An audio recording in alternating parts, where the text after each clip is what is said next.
All right, good afternoon, Mac admins. Thank you so much for joining us. My name's Tim Burke. I am lead IT evangelist at Spoke. You've probably seen our big pink booth downstairs right outside the arcade.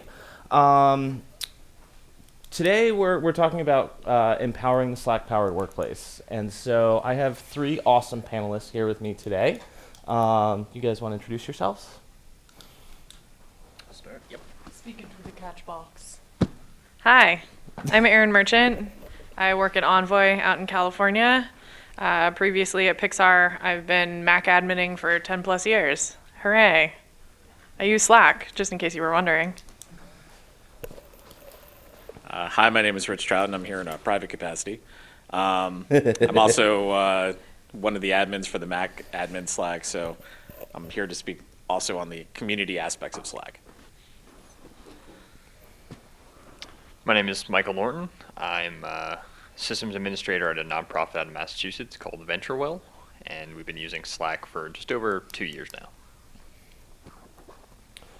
All right, awesome. So, audience, first, quick show of hands. Outside of Mac admins, because you're obviously on that, can I see a hand if you use Slack at work? All right, awesome. That's a good crowd then. Cool. So, the first part that I wanted to discuss with the panel is kind of some of the challenges that we've seen with Slack. So, guys, could you tell us a little bit about how Slack kind of got into your org to begin with, and maybe some initial pain points as you were rolling it out? Yeah, I can start.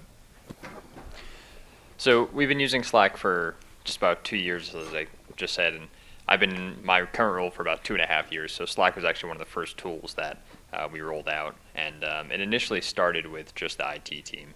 So there's about four of us at the time, 5 of us now on the team, and so we kind of piloted the tool, and we slowly added different other departments, kind of one department at a time, kind of got people off of what they were then using Skype and kind of got them into Slack in that kind of transitional capacity.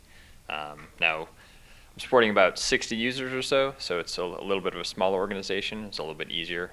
I'm sure Rich can speak to kind of deploying for bigger numbers, but.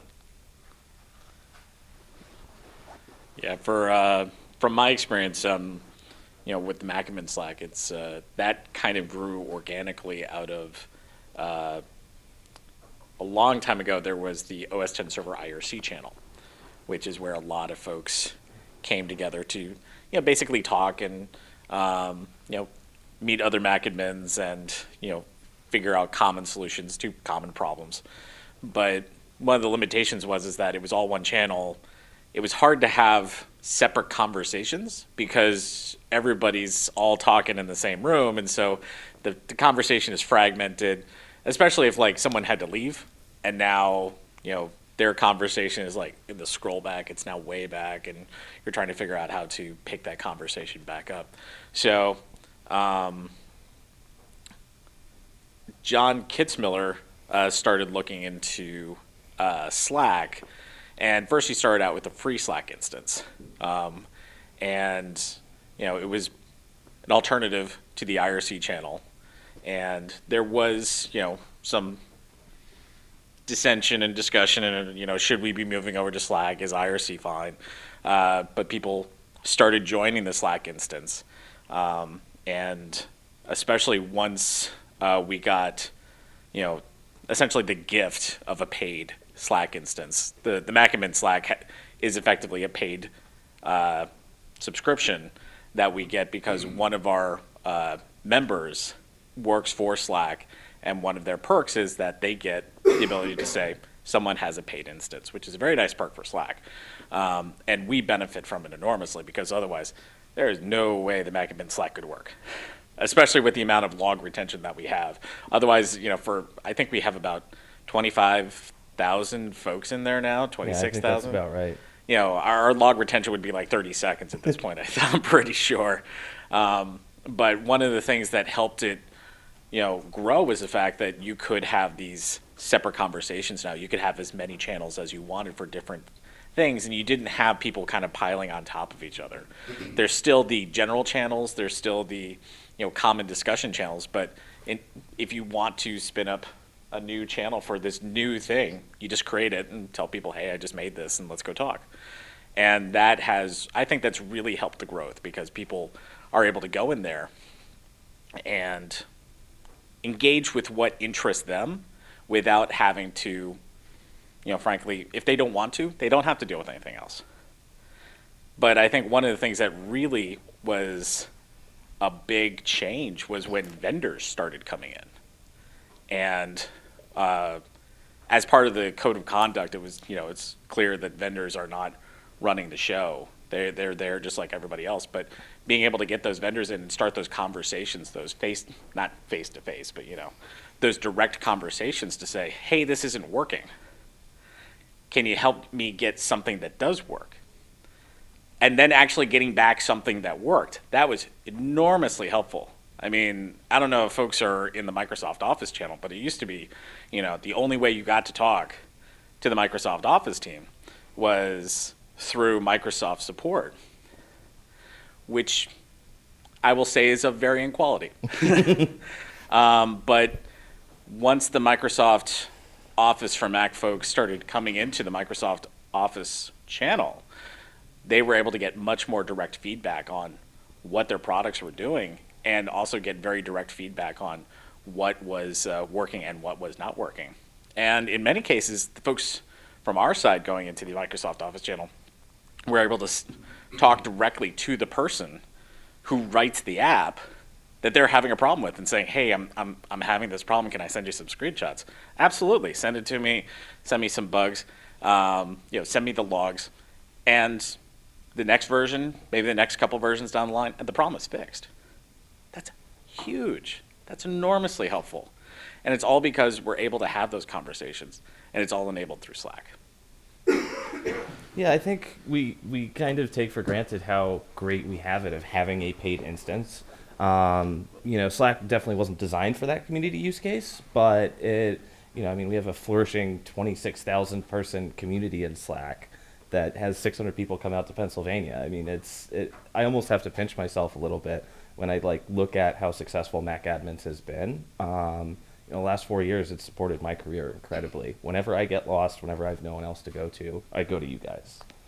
So, what about you, Erin? How did Slack get into Envoy? It was already there.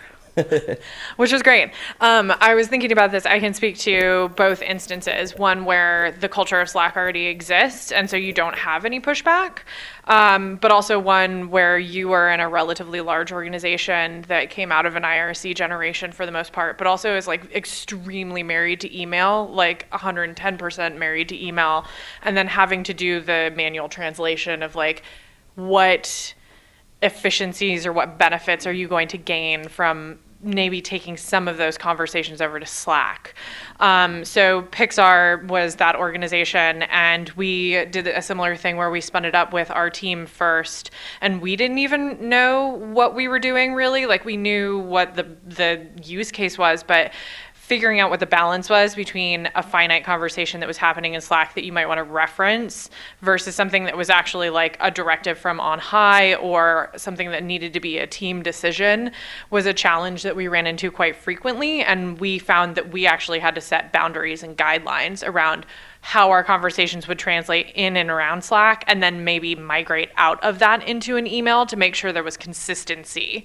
Not everyone on our team had the same kind of interaction with Slack, right? Not everybody liked using it as much. Not everybody wanted another thing to be bothered by, whereas some people found they were screw email, I'm good, Slack's where it's at, this is the only way I'm going to communicate. So we had to find that fine line and then do that on, dial that up to 11 on a grand scale, of selling it to different departments, and then also selling it to different productions within those, or that are an amalgamation of multiple departments. So it's almost like we had to sell to different companies within our own company, and then base that around what their needs were and how there wasn't how there was a use case for Slack, or how there was a need that we saw that could generously be filled by the use of Slack. A big point that we emphasized and that we harped on was cross-department pollination. So, right, you've got X shots that are happening in the pipeline, and you want your sim department to talk to your rigging department, and they're not talking right now. How do you get their teams to communicate more transparently, but also not necessarily bother everyone all at the same time? Slack is a good way of doing that, right? Like you can set up these microcosms where it's just those two teams that are going to communicate in one channel. The channel can be public, it can be private, depending on what state of the show it was in.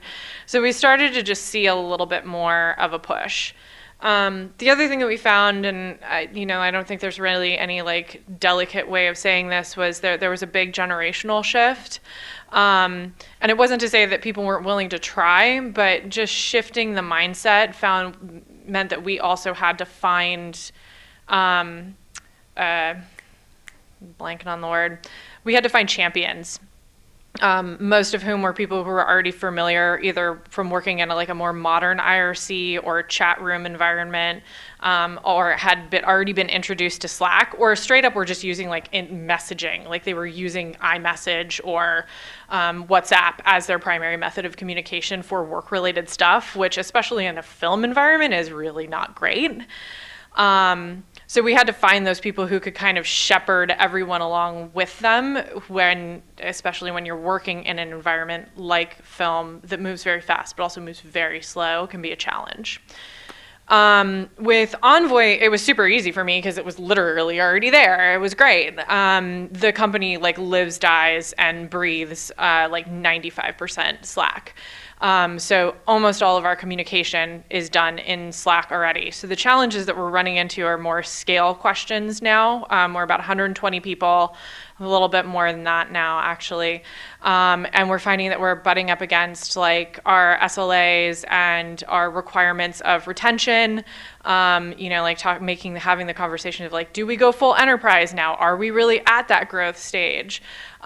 What's the use case for that? And we're hearing from our people, my people, that there is a need for that, mostly around message retention, because everybody wants that, right? There's the tangible nature of having that information trail to the beginning of time, is super important to everyone.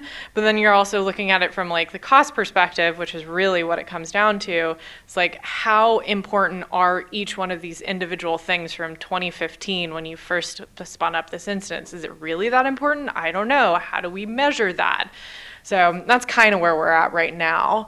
I try to wear both hats, and I'm I straddle that line of we really need all this forever and ever, because it's just nice to have all this stuff digitally forever and ever, but do we really what is the benefit of that? What actually is the benefit? So I'm trying to weigh that. Yeah. So quick trivia fact. Who actually knows what Slack stands for? It's actually an acronym. That's the hint. Anyone? So I only learned this actually when I was out at the first Slack conference. Slack is an acronym, not even a backronym, but an acronym. And it is an acronym for Searchable Log of All Communications and Knowledge. I did not know this either. And so if you learned anything in that session, here you go. So something that I heard come up, which I know personally I've always struggled with, is where do you draw that line between a Slack message and sending an email? What is that differentiation? If you're trying to initiate communication with someone, how do you decide what method of communication you start with? May I? Be my guest. All right. I'm trying to keep it super simple right now since we're still figuring it out. We're kind of writing the book as we use it. If it is show-stopping, which kind of works for all industries that I participated in. But if it is a showstopper, I need to communicate this 100% with all of my constituency, it goes in an email, which really means that it's only formal things. Great example was when Google went down, I don't know, when Slack went down, things like that. Or directives, we are making a monumental change that needs to be communicated with a certain amount of authority. That's what I put in an email. Everything else, I really don't give a crap. You can put it in Slack. Shameless plug, our ticketing system is also built into Slack. We use Spoke. So that also helps amalgamate some of the other loose ends that you end up with in terms of the way that people want to get a hold of us in our profession. So that tends to help.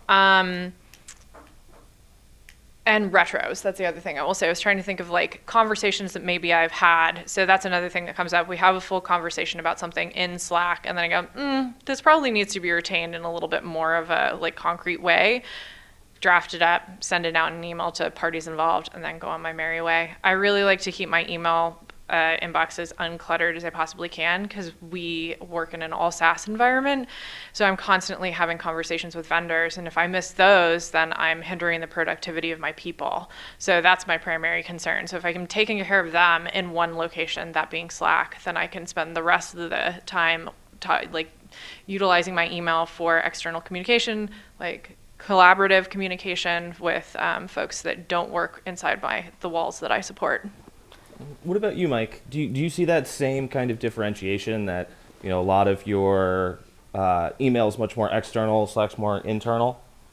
Yeah, we have a very similar kind of line there with Slack use.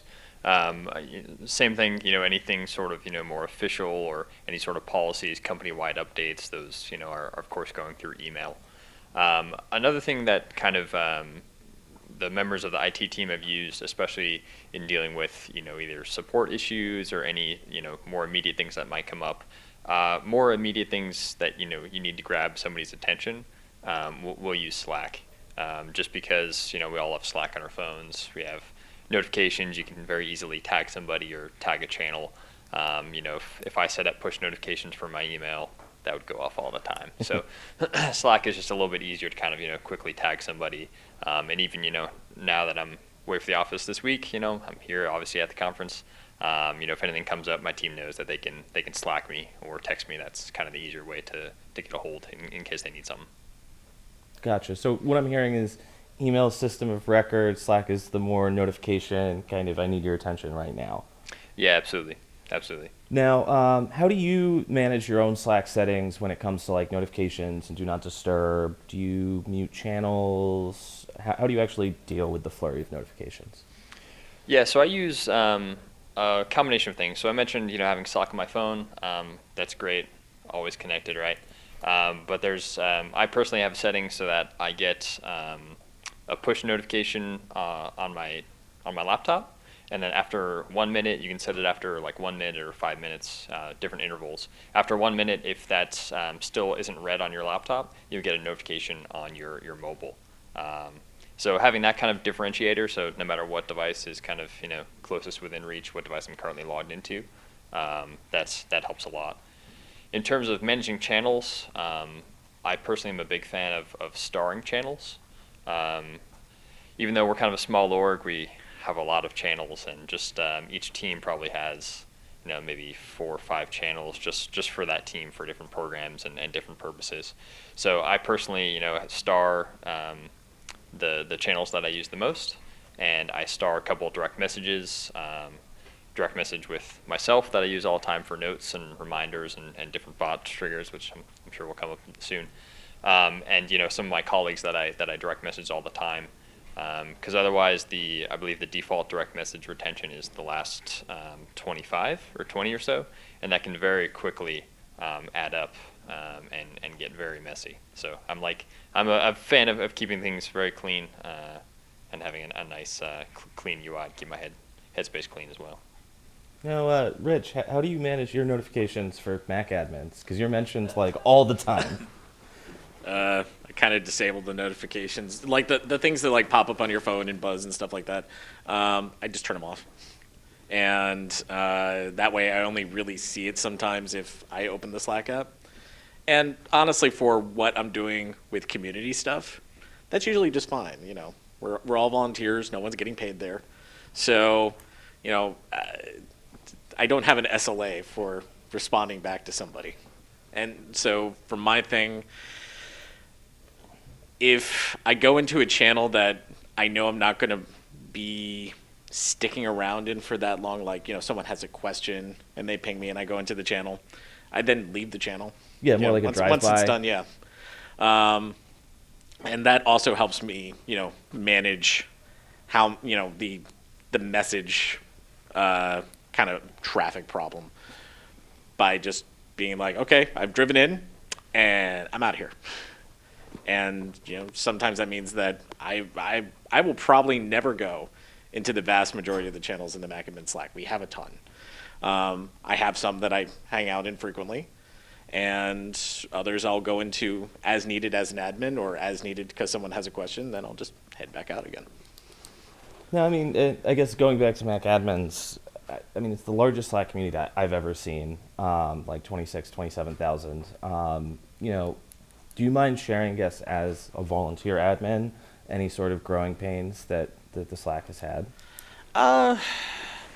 We are blessed that we have a reasonably nice and well-mannered community.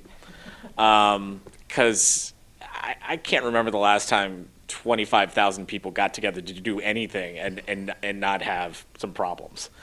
But by and large, I've seen some issues where people got into personal fights, and one of them was like admins, and we go and we take a look at it, and in general it works. We have a talk with the offender or offenders, because sometimes everyone's to blame. And we've also had a couple instances where people basically dropped in to make trouble. Like they signed up for an invitation and then started, like dropping into the general channel a whole bunch of like really awful images. And this is one reason why we do try to have admins in most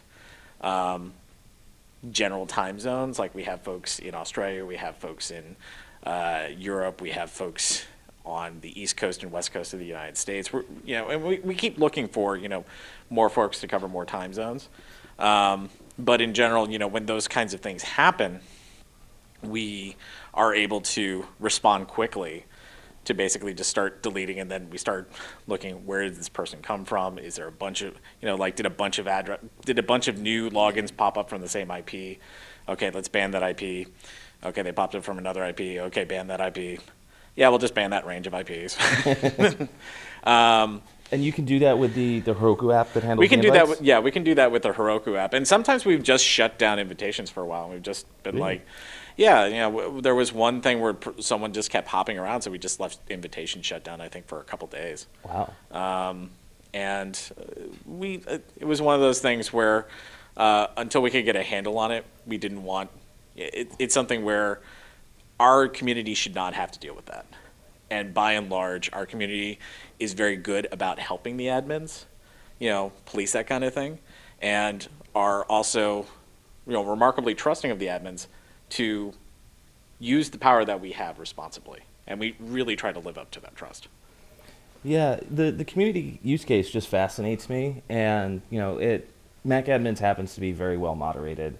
But I actually bumped into Stuart Butterfield, the Slack CEO, at their first conference, and I was asking him about the community use case, because they clearly don't build for it, but in certain cases it works. And it was kind of sad for me to hear that, at least at the time, his stance and Slack's stance was they were not going to specifically build for communities. They were going to be very, very careful about, giving out kind of the paid plans for free to any community that's not a traditional organization, because Slack has file upload functionality. And if you can imagine literally the worst things that are uploaded online, that is the problem Slack has with some of their communities, is that it's used for file sharing of literally the worst nature. And, again, we're so lucky that there's someone at Slack that sponsors it and kind of like shoulders that liability for us. But in a lot of communities, there's no one that has that connection. So, Slack, I guess, definitely has a kind of moderation and liability problem when it comes to the community use case. And it's kind of unfortunate. Cool. So I guess I want to pivot a little bit into kind of some best practices and some governance. Governance, my favorite word. Looking at, I guess, both the work and community use cases, would you guys mind sharing some best practices when it comes along, say, channel naming conventions, whether things are public or private, anything like that?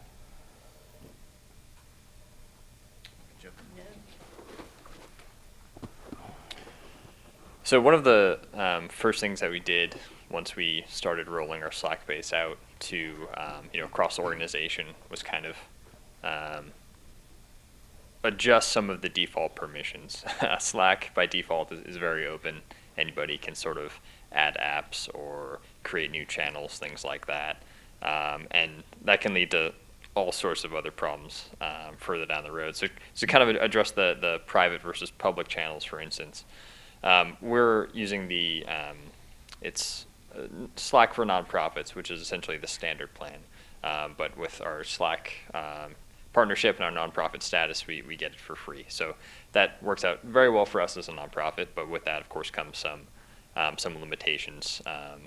We don't have the full features of the plus plans or the enterprise plans in regards to retention or exporting all of our data. So when it comes to public and private channels, we had to be very careful about what channels were created as private channels, and we actually had to manually document those, because with our tier, if somebody creates a private channel, if IT admin like myself is not a part of that private channel, I don't know that exists. There's no way to find out that exists. There could be any sort of thing happening with that. So whether you just even use a Google Doc or a Google Sheet or something, you got to have some way to kind of document what that channel is, who's on it, just in case later on down the road, or an employee leaves or something, you need to access that information, get in there. That's really the only way to do it on the tier that we're on. So for the most part, we have mostly public channels, except for some special requests. Maybe our development team is working on some prospective funding or working with external partners, so need to kind of keep things under wraps for the moment until we can publicly announce that. And then in terms of naming conventions, that's another thing that I think user education has come into play a lot with that. A lot of our teams will come up and say, can you make me a channel? It's going to be about diversity, equity, inclusion for the spring and summer 2019 season. Can we have that be a channel name? I'm like, no. Okay, diversity, equity, inclusion. Okay, DEI. We could do DEI, and then something like that.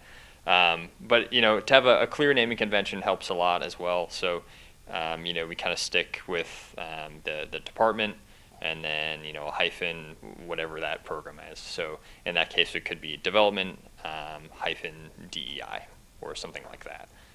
So for the IT team, we have IT hyphen general or IT hyphen data to kind of tag our data team in with that. Nice. And then do you kind of, as best practices, really encourage channel descriptions? Yes. It's not something that gets updated too often, but channel descriptions certainly help, especially with kind of onboarding new users, or if you do have those public channels that anybody can join. If it's not already clear enough from the naming convention, what that channel contains, what discussion should be in that channel, the descriptions obviously help a lot. Cool. Erin, what about you guys at Envoy? It's the Wild West in there. Our company has quite a bit of flavor to it. So I like not having naming conventions, even though it would make my life a little bit easier. Mostly because people's personality, because a lot of I should also mention, we have a partially distributed workforce. So a lot of the necessity of Slack being a main communication tool comes from the fact that we have people all over the country and actually all over the world. So when you don't necessarily have the ability to get everybody in a room, very similar to Mac admins, right? It's kind of nice if you're not as regulatory about the naming conventions of your channels. Partially because you do get to see people's personality shine through in the way that they, add descriptions. That's one thing that I do harp on. Is at least if you're going to name something like shiny unicorn crazy pants time, and it's for your sales and success team, great, cool, I don't care. Just make sure you put a descriptive in there that tells me exactly what this channel is for and that it's actively in use. Mostly because that's kind of the way that I go about it, is just for the sake of sanity. We have a lot of channels that were spun up really early in the org's existence that now have 1 to 2 people in them. They are completely inactive. Maybe they never had any content. So I'll go through and like retroactively cull some of those, or we'll archive them. So I want to know specifically, not necessarily by the title of the channel, but by the description of the channel, that it's active, that it's in use, that it's populated, that it's going to have longevity, et cetera, et cetera, et cetera. We also like, having the ability to name like all the fun channels and just have them mixed in. It's a great way of building community. So, like our, trying to think of a good one that we have, like our Doges channel with everybody. Like we have a dog friendly workplace, so people get in there and introduce their pups. But like it's right next to our D&I channel. So if you want to go in and talk about diversity, or your like what we're working on in terms of D&I and our ERG system and everything that we're trying to spin up, like if you were just scrolling through the channel list, like you'd see Doges and then you see D&I and then you're like, oh, cool, that's something I'm interested in. I'm just going to go look for that. Right? Like it's a way of getting you involved in the larger aspect of your corporation or your organization that you might not necessarily have run into, especially when you're not in the building. Yeah, quick little aside. When I joined Spoke, one of the things that we say is, everyone lives in the on-demand workplace these days, and our channel is called the on-dog-mand workplace. Yes, so good. I happen to really love punny channel names. So. We have a pun channel. It's just dedicated to puns. What's the pun channel called? Pun Times. Cool. And I guess, Rich, how do you guys kind of handle it a little bit more on the community side? Handle seems strong. I mean, we really don't try to guide that in any way, shape, or form. If people need to create channels, they do. People need to create private channels, they do. And in general, they can name them whatever they want. For the community, it does seem to have settled down to descriptive, because it helps people find out what's going on. And every so often, someone will be like, admins, this channel got created, and it's got kind of a weird name. And then you go and you check it out. Like there was one point where we got pinged that someone just created a bedroom channel. And I was like, all right, I'm going to go take a look in here. It was people talking about how they set up their bedrooms. Like where to buy a mattress, where to get bed frames. It was the most innocuous conversation you have ever seen. I'm just like, okay, legit, it's the bedroom channel. And, it's one of those things that this also gets into where our community is also keeping an eye out. And they're letting the admins know if there's something going on. Like, I would say, our main thing would be don't name the channel something offensive. And offensive means different things to different people. But, if you're basically just naming the channel a string of cuss words, then the admins are probably going to come knocking on your door and say, we need to talk about this room. But by and large, the community handles it pretty well. Nice. Now, the actual code of conduct for the Slack, how did that come about? Because I joined, I don't know, maybe like 4 years ago, and I'm pretty sure it was there back then. It's kind of been there from the start. One of our founders, who has since moved on, was very insistent that we needed a code of conduct. And the rest of the admins were like, I'm not sure. I mean, there's like 50 people here. Do we really need a code of conduct for 50? She insisted, and we're like, okay. And over time, she has been proven right again and again and again, because our code of conduct has provided guidelines for our community to follow. And we've also expanded it to cover things that, frankly, at the beginning, we would have never considered, like, how do you deal with journalists? How do you deal with vendors? How do you deal with vendors coming into channels and basically just spamming a marketing message? How do you deal with, going back to the journalist, how do you deal with the journalist who's just kind of lurking and watching the conversation? So we've had to evolve rules for dealing with those situations. And we've also been called on to, figure out, does this violate the code of conduct? Does this not violate the code of conduct? And in general, we try not to police too much. And So whenever there's something that's brought to our attention, the admins discuss it, and we're like, it seems it's an edge case, but it's not over the code of conduct.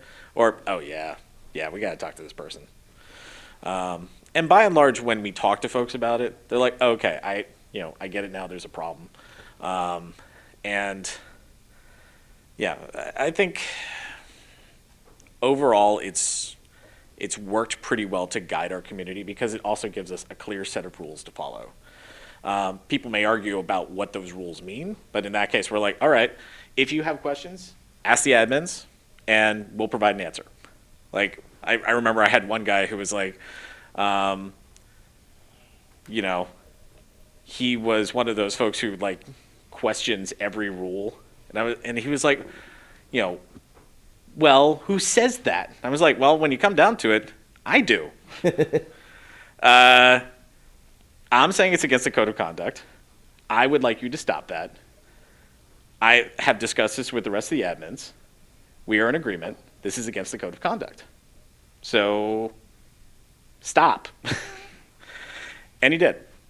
But it was one of those things that folks will argue with you about it, but as long as you have that code of conduct to point to, and as long as you're able to have that united front for the admins, people are pretty good about it.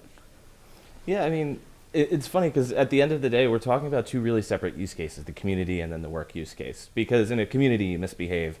At worst, you get banned. At work, if you misbehave, much worse things can happen.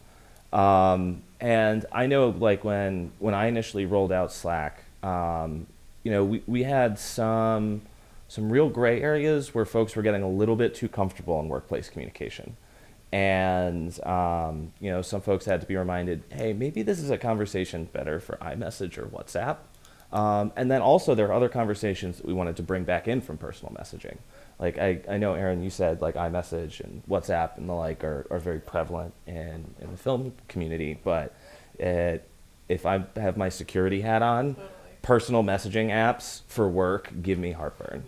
And so I think you tackle it from both sides, right? Of you have to bring work communication into the work medium, and some of that personal communication, no matter how awesome and easy Slack is to use, doesn't belong on work Slack.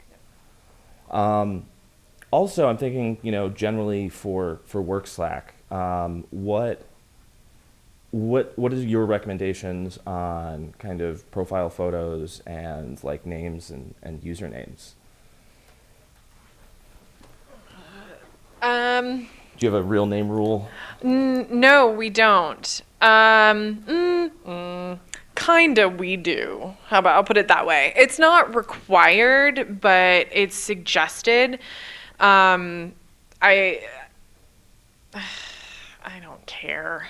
Like, there's so many other things I need to worry about in my day-to-day that I really don't care. I feel like it's one of those things of like, if you go by a different, like a nickname, and that's just the way that you prefer to be referred to, fine, put it in Slack. I don't care. Our HRIS, our actual HR system, also has an option for nicknames or common name. So we do have a lot of folks who also add that in at like their inception into the company. So, I feel like it's a personal choice. Photos are something that are not required, but they are strongly encouraged, which just really means they're peer pressured into putting a photo up. And it goes back to that same thing. We have a distributed workforce. I don't meet a lot of these folks until maybe halfway through the year, because we have our all hands twice a year. And we're lucky that we are able to do it twice a year. So I actually get to see their face twice a year versus once or over a Zoom call, right? Like it makes a big difference in terms of knowing that there is somebody else on the other end of that conversation, and that you aren't just like mashing keyboard into the void, which I also think speaks to the level of appreciation that people have around rudeness or tone or careful like language usage within our Slack instance, right? Like you see somebody's photo versus just an avatar, and the person is humanized a little bit more. This also coming from a person who has an avatar for like literally everything other than my work Slack. But that's also because in a community setting, I prefer a little bit more anonymity around my life, right? I think the bigger thing I was thinking about, just like, a code of conduct and the challenges that you run into and things like that, are less so like the thing that really comes down to for us is like SLAs, right? Like we're protected by those corporate institutionalized like code of conduct that you get, that also means like that like your at will employment kind of encapsulates like your behavior in and around the company. But the SLA is like the big scary word for me. So it's really, what it really comes down to is like what the expectation of service is, and not the expectation of people's like attitude around service, I guess, is a little bit of like squishy area. So I get a little bit more afraid of like having to come up with an SLA around Slack specifically that would be equivalent to a code of conduct that would be specific to my team. And then what that looks like in terms of compromising my ability to do my job and my team's ability to do their job, and how the trickle down effect of that is in terms of our productivity, et cetera, et cetera, et cetera. So I try not to burden, because of this, I try not to burden myself and others with a lot of the minutia, as long as I know that people are being effective communicators and clear and concise and are actually getting what they need out of the tool, right? Like it is a bit of a playground still, and it's kind of nice that it feels like a playground, so I like it to stay a little bit less formal. Yeah, I mean, I know I keep on kind of repeating myself with governance, but that's almost the exact opposite of how Slack wants things to work in their own way. That, they're there very much like end user driven IT, self-service, kind of public by default and visibility. And it's just a totally different kind of information and sharing model than not only I think IT is used to in general, but like especially leadership in organizations is used to. Yeah. We have a pretty heavy culture of transparency. It's built into our, right, I know this can mean like a lot of things and it can also mean nothing, but it's built into our core values. People seem to adhere to it simply by the naturally. So again, we came with an added benefit that's there. Yeah,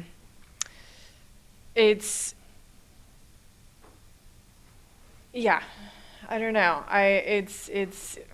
It's a challenge. It's always a challenge in terms of that fine line. I'm thinking back to like the Pixar days too, because we did walk that line a lot more heavily. For Envoy, it's customer data and the importance around making sure that you're actually putting your customer data in a secure location. So we've actually, like in that case, we've built a wrapper around the way that that's distributed within Slack, which also creates a bit of a code of conduct around like privacy or transparency or transparency. Whereas like with Pixar, we also had all these things that were just encapsulated into that, right? Like you're sharing film content, which is like Walt Disney's, creme de la creme of importance, is like, don't let that shit get out. So because we were limited in what we could communicate simply by the nature of what it is, right? Like you can't share files directly into Slack. They had to go into Dropbox, or they had to go into Box. You could only use like internal link sharing to get to certain assets, right? Like you already had this nature of carefulness around the way that you communicated and what you were communicating, or what medium you were communicating in Slack, because we literally couldn't share those things. It was against it. Like you could get in trouble for doing such a thing. So, and then the amount of data scrubbing that we would have to do to get that shit out of there was a nightmare, quite frankly. Yeah, I mean, it's a huge change, I think, for organizations that haven't like grown up with it. I know when I was leading IT at Better Cloud, I think this was back in 2015, I was pushing my boss, the CEO, to do Slack. And first off, I find Slack's business model is brilliant, the freemium business model, because they come in shadow IT in almost every org that ends up buying. Mm-hmm. And so Slack had been shadow IT'd in by our dev team, and that's how it gets in almost every org. But we were on the free plan, and there were folks still in our Slack that had left the company 6 months ago, and like all of the traditional stuff that, when IT isn't involved, things start to fall apart a little bit. And it's funny because the CEO really fought me on Slack for a while, and he didn't see the value in it. He thought it'd be really distracting and all of that. And, we ended up doing a pilot and then eventually adopting it and paying for it, doing SSO and all of the normal stuff. And about 6 months later, he came to me and he thanked me because he said it was like one of the biggest and best organizational changes we had ever done, because not only was he able to like get more visibility into stuff, but just in general, like we were trying to be a chat-heavy organization before Slack, but we were using, back in the day, Google Chat, which, I think we could probably do another 75-minute panel on why Google can't get messaging right, but that's, Shade. we'll save that for another day. Mike, in your Slack, do you ever end up like looking at the analytics? How do you kind of just get like a pulse on like how your team is using it? Yeah, so I subscribe to the, I think it's like a domain health report or whatever the Slack's name is for it. But every week, I get an email in my inbox just kind of detailing the basic Slack analytics. So how many messages were sent, and it shows you, it kind of breaks down how many were sent in a channel versus how many were sent direct message. We're always about 99% direct message. Really? Yeah, pretty heavy on the direct message. And it also kind of highlights, users that have become active or users that have become inactive.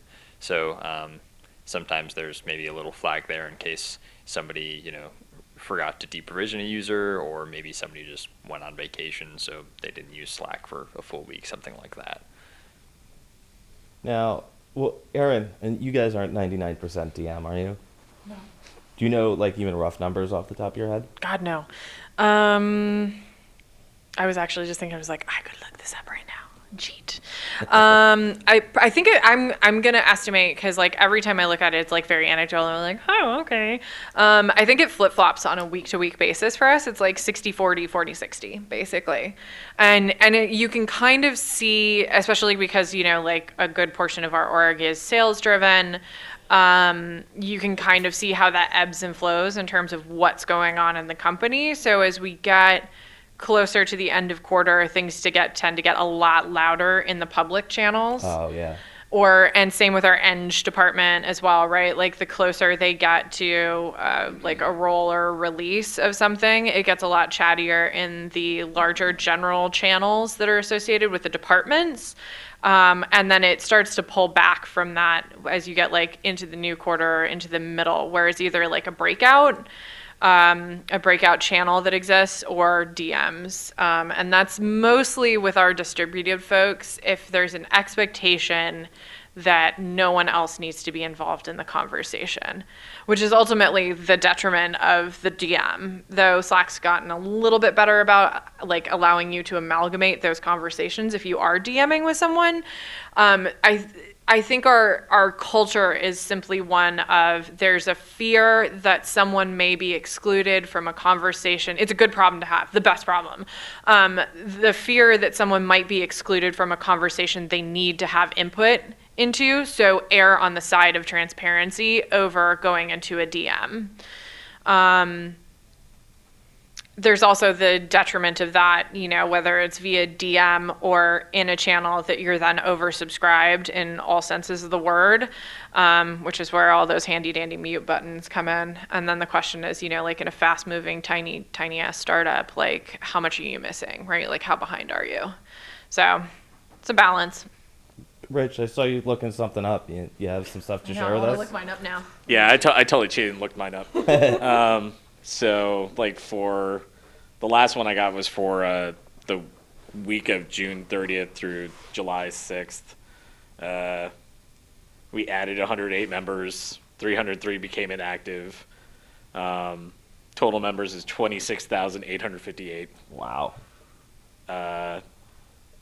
In the past week, there were 46,977 messages. I'm reporting that's 15,509 fewer than the week before. 35% of that was public, in public channels. 19 was in private channels, and 46%, so almost half that traffic, was just direct messages. So, folks are doing a lot of talking in public and a lot more talking in private. Which, you know what? That seems perfectly fine to me. If people want to talk about something in public, they can. And part of that privacy is probably just because of things like Catalina coming out, and the admins have a rule that you should not be discussing things that are covered by an NDA in a public channel. We've had some pushback on that, but From our point of view, we're there to protect the whole Slack, and we like our current relationship with Apple Legal, which is where they're way over there and don't notice us, and we would prefer to keep it that way. Yeah, I imagine getting a letter from Apple Legal is never fun. Yeah, I mean, just going back to the whole, if Apple sent us a cease and desist letter and was like, we need you to yank all this information, I would be like, I have no idea where to start. Yeah. At that point, we'd probably have to get Slack involved, and Slack would be like, you need what?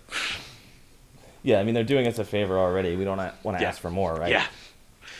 Now, Erin, what have you found? I found an anomaly. Oh, boy. I know. I don't even know. I have to take back everything I said. So I actually think I think this is a really good indicator. I don't know if you've noticed, but I come about a lot of my IT, and we call our team workplace tech because we cover a little bit more than just like standard IT. But like I come at it from like a very philosophical, like anthropological, cultural study kind of way. So I'm always looking at like what this means from the 50,000 foot view at our company. And we've been going through a lot of changes, all of which I think are going to pan out positively, but it's been a little tumultuous.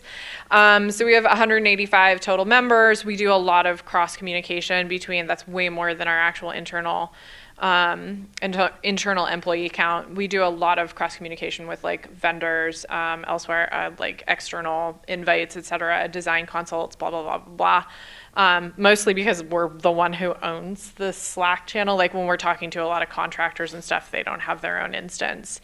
We work with a lot of single head individuals. Blah, blah, blah. 25,657 messages in a week, which was less than we had before. And of that last week, 10% were public, 7 were private, and 82 were direct message, which is crazy for us. So I think that what's happening is as our org is changing, if I was like hypothesizing, I've also been out for a week, so I don't really know what the actual pulse is. But as our org is changing, people are talking one-on-one about what that looks like, what it means for them, how they're going to make changes within like their department or their team structure and things of that nature. So I would expect that to ebb and flow as we get some more direct leadership involved as well, because the transparency that needs to exist around like having director level and VP level heads of each one of those departments in place will probably bring that stuff back out into the open. Awesome. Thank you for sharing. So I want to pivot to kind of our last topic of discussion. Save a couple of minutes for questions from the audience. And then at the end, if you look at Ab in the back, Ab's going to do a quick 5-minute demo of Spoke so you guys can see what our product actually looks like. But what I wanted to talk about in general is kind of integrations, bots, apps. First off, does anyone have, like, besides Spoke, their absolute favorite Spoke or Slack integration or app or bot? Freudian slip much. What's that? Your Spoke allegiance is Yes. showing. But like, what's your favorite third-party thing that you bolted into Slack? I give 2. Yeah, I give 2. be my guest. Zapier. Da best. There's so many things that we've been able to automate through Zapier, mostly looking at, actually we used it to get on Spoke, which is one of the first ways where we're actually pulling information in Slack and then pushing it out into another location, which is really like what the intention was. Because we just wanted to do a bunch of we wanted to push a bunch of data up to Spoke to train it as quickly as possible. And it meant that I didn't have to copy and paste a whole bunch of stuff. It was just like literally triggered by Zapier. But it's been really great for like data consolidation, so we don't have to create channels for every single one of our alerts. So we actually have like a little script that runs within Zapier that like amalgamates the ones that we get via email and then pushes them in and then titles them in such a way that you can see what their like activity level is, like medium priority for X thing, yada, yada, yada, yada, yada. And then we've also implemented a change log using that as well. And that change log pushes it up to a non-Slack located permanent, we use Notion. So we're actually pushing it out to Notion. So we might write something in Slack that says like X person did X at blah time, just so we have a change log of when that occurred, since not all of our services are behind our SSO yet, so sometimes we can't see who's making those changes. But we wanted to make sure that that was in a concrete location that wasn't tied to a service that might fail. So we push all that information elsewhere. That's one. Spoke is another, because it makes my life so much easier with a small team. And then shout out to the Mac admins community. There is a plugin that somebody's been pushing from a young woman, or a woman who is working at, oh my God, I can't remember where she works now, but it's a D&I bot, which I love. And I thought it was super cool. She wrote one that basically talks about gender pronouns, and like, if it reads the language and goes like, hey, did you really mean to use that language for this person? Like, does that feel fair and agnostic to that person? And it just responds back to you in a private message, and then gives you a little information as to why. And then obviously you can go back and edit your language if you feel strongly about it. But I thought that was super cool. But it was something that was brought to my attention through Mac admin. So yay. Nice. It gives you like coaching on just like language inclusivity. Exactly. Oh, that's really cool. It's super cool. It's also nice that it does it privately. Yeah, it's those private, so it's actually inline, so you can actually like read, right? So it doesn't just DM you, it does a little private message, like only visible to you. Right. But that's the way to do it. Yes, yeah. No shame. I think my favorite two integrations that we have, they seem simple, but they're really useful. Well, the one others might say is not so useful. We taught Slackbot how to figure out if someone was cussing at someone as opposed to just plain cussing. Really? That took some wordsmithing for that one. So yeah, every so often, if you watch in the channels, every so often Slackbot will come out with language, but it doesn't do it every time someone swears. It does it if Slackbot thinks you're swearing at somebody. My bot and I are not friends. And it's only because we were first like, well, we don't actually want a ton of cussing, but then we came to the conclusion that if every time someone cussed in the Macadmin Slack, this thing popped up language, it would just rapidly become noise. So we were like, okay, well, we want to tune this to what do we really want to kind of manage, and what we really want to manage is we want to stop a fight, and so we have Slackbot set to give that warning. That language warning, if Slackbot thinks you're using fighting words. So it makes it much less annoying, because every time, people are going to swear. It makes it much less annoying if someone's just like, what the f, and then, Slackbot won't trigger for that. But if they're like, F you, that's when Slackbot will trigger. So, I mean, I don't like cussing, so that's one of my favorite things that we managed to teach Slackbot how to do. The other one, it's really small, but it's the keywords that we put in for folks to be able to get answers to common questions. Like in the auto package channel, there's a common error message that people new to auto package are like, what's this mean? It's like fail if no package verification or something like that. And every time someone types it in, Slackbot will say, oh, you're asking about this. And it provides the link in the auto package wiki for exactly what that's talking about. Also, for the various operating system installers, if you go into the channels, you can say, Sierra me, please. And Slackbot will say, oh, here's the link to the Sierra installer. Mojave me, please. Oh, here's the link to the Mojave installer. And it'll provide the link to it so you can go get it from the App Store. And that way, if people are like, I know how to get this, but I forgot how to do it. Hi, Sierra me, please. And then you have the link. Really? Yeah. That's awesome. Yeah. Mike, what about you? Yeah, so again, going back to Slack for kind of those more immediate concerns and notifications, we have a few webhooks set up from apps like BetterCloud or DigitalOcean. So anytime, we have a server with CPU utilization above 75% or something like that, that goes right to the IT admin channel. So Slack has really become my hub.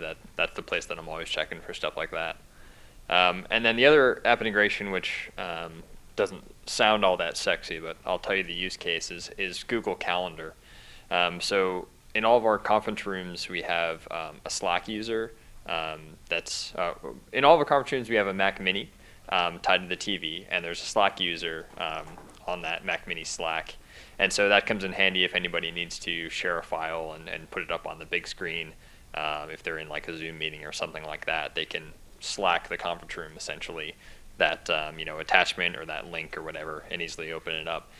And what comes in handy with the Google Calendar integration is that we have the Google Room resource tied to that calendar, tied to that Slack user. So it essentially becomes like a conference room, digital signage almost. So if you're in a conference room, 5 minutes before a meeting starts, that conference room gets a Slack saying, hey, this meeting is starting in this room at this time. If there's a Zoom link or Google Hangouts link, that'll automatically be included there. So it not only alerts users, if they know that they can't go over on their meeting because there's another meeting starting soon, but it also helps them out by kind of automatically giving them the information that they need to start the meeting. Awesome. I know when I was at Better Cloud, we put together this company-wide channel that we called Wins, and at the time, we kind of saw that a lot of the good things that were going on org-wide just weren't being noticed and weren't being communicated. So we set up a bunch of zaps and custom scripts and stuff to basically dump all of the good news that was happening in the company into one channel. And so everything from like new deals over a certain size closed, certain features released, new hires, promotions, feature releases, anytime the company was in the press, et cetera, we all had it feed into this one channel with the understanding that folks would, if they wanted to give kind of props, this was before the props bot, whatever that thing's called, that they would just drop in emojis or start a thread. Everyone would turn notifications off for it, but if they just really wanted to see everything good that had happened that week, they would just fire up the Wins channel and say, oh, we closed this deal, we released this feature, we hired 2 new people, and we ended up in this newspaper. And it was nice, like having all of those thematic integrations that, in essence, it was like an automatically generated company newsletter, because before that we had someone who manually would type out an email every month and say, this is all the good things that happened. Instead, we just had a channel. All right, cool. So our time is winding down just a little bit. Actually, in that vein, I do have one more thing that I did want to mention. Oh, go for it. So with regards to integration, one thing I don't think a lot of folks know about the Mac Admins Slack is that there is the pro tips emoji. Every time someone hits that pro tips emoji on a particular message, it is automatically also linked in a channel called Pro Tips. What? Yeah. Really? Yeah. So if you go into the Pro Tips channel, you will find a whole bunch of links to messages that are all from people hitting Pro Tips on a particular message. It's just automatically linked there. My question is, though, is there a pro tip about pro tips? You just received it. All right, cool. So for the next 5 or so minutes, I would love to hear questions that anyone in the audience has for anyone on the panel. And then right at the end, right before time's up, we'll give you a 5-minute quick tour of Spoke and show you how Spoke can turn Slack into a really awesome help desk tool. So who wants to be brave and go first?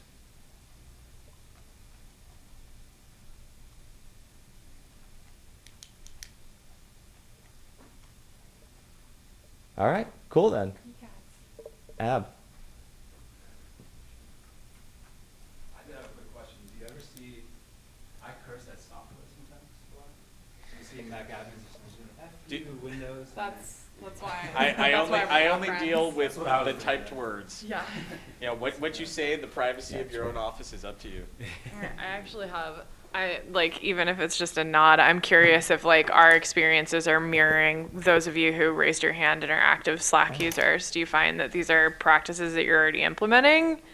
Does this feel synonymous? Are you doing something different where you're like, whoa, that was rad, or that sounds terrible, don't do that? There's supposed to be a dongle out. Yeah. I wanted to go back on what you said earlier about retention information. Hey, I work at MailChimp, and we have a 90-day. HDMI dongle up at the podium. Yeah, people can find Oh. Okay. And I think you mentioned you keep all of your information forever. We have a policy where Yep. we delete information after 90 days. I'd love to hear y'all's thoughts about like the pros and cons on whether you keep the information or just remove it after a certain point.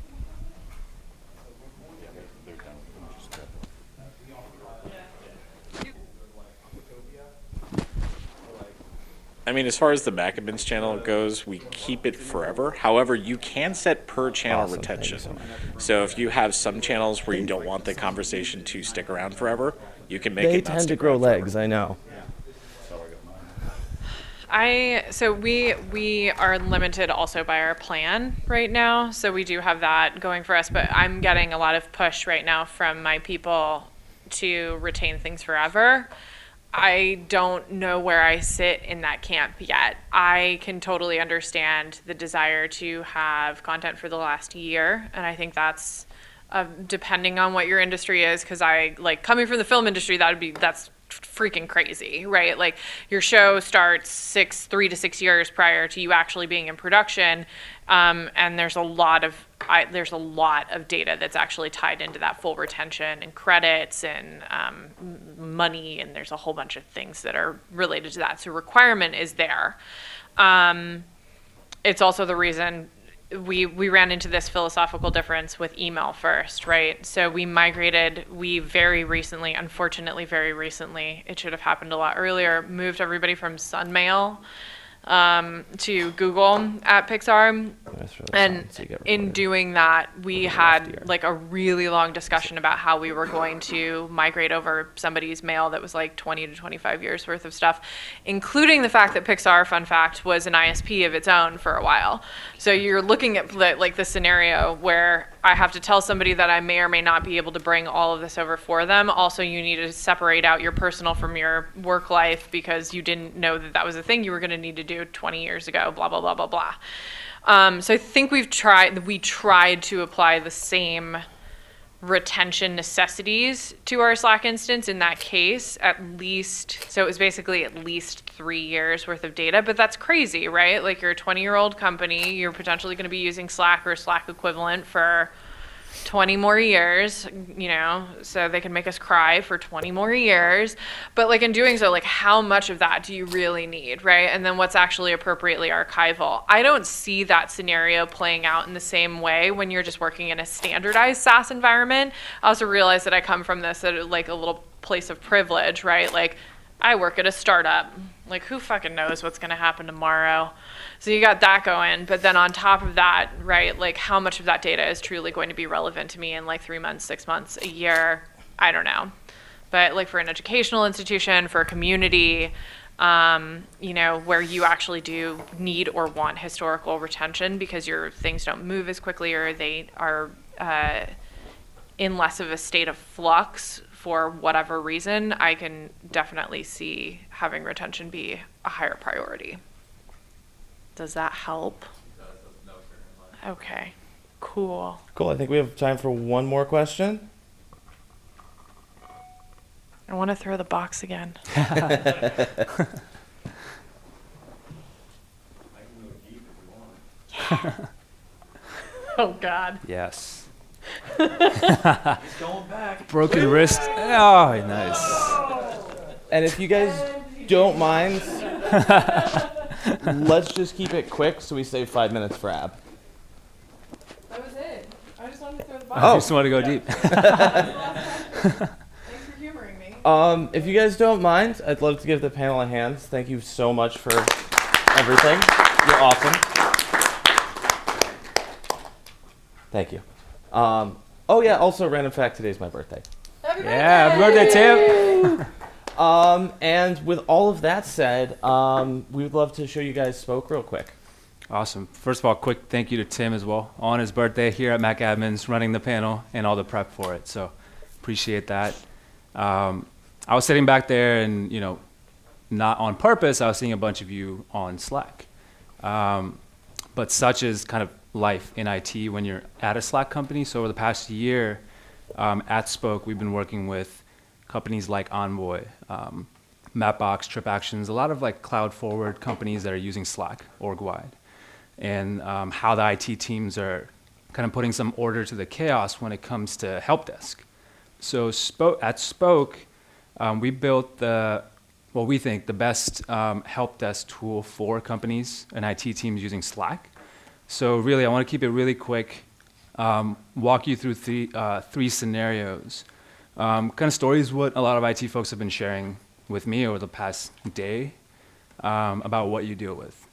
And those three scenarios are simply, when first of all, someone has a quick question, they need help. Usually they either don't look at the wiki you set up for them on the internet and just come to you, directly message you. How do you deal with those scenarios, right? And then also when you have more complex requests, like service requests, like I need a new laptop, this happened, that happened, what do I do?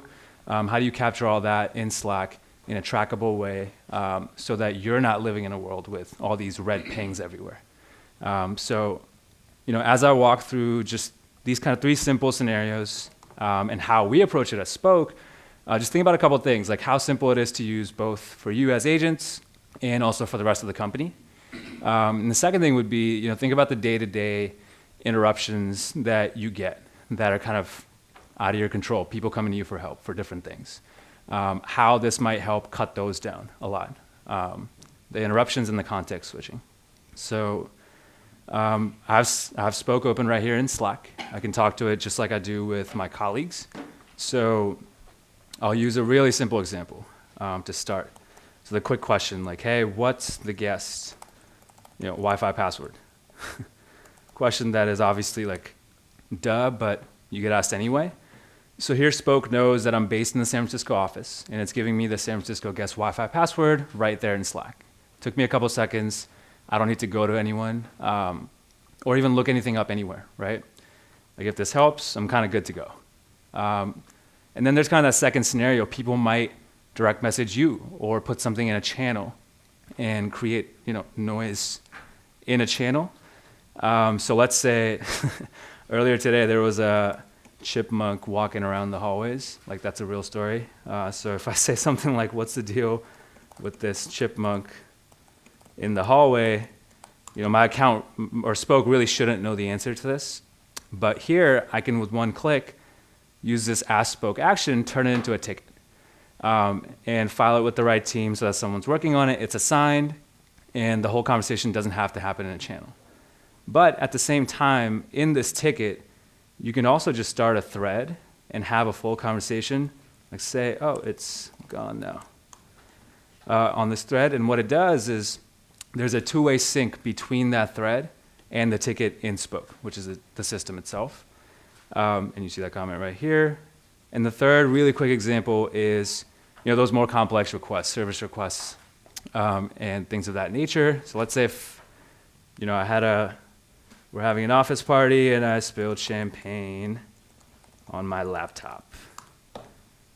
So I'm going to IT. In this case, Spoke recognizes it's an IT ticket, but it also looks like a broken hardware type request. What that means is that the IT team set it up so that I'm prompted to give you additional info. That, okay, you have a broken piece of hardware, but exactly what is it? What exactly is wrong? And whatever I write in this will append again to the ticket. So you don't have to go back and forth asking the same stuff over and over again.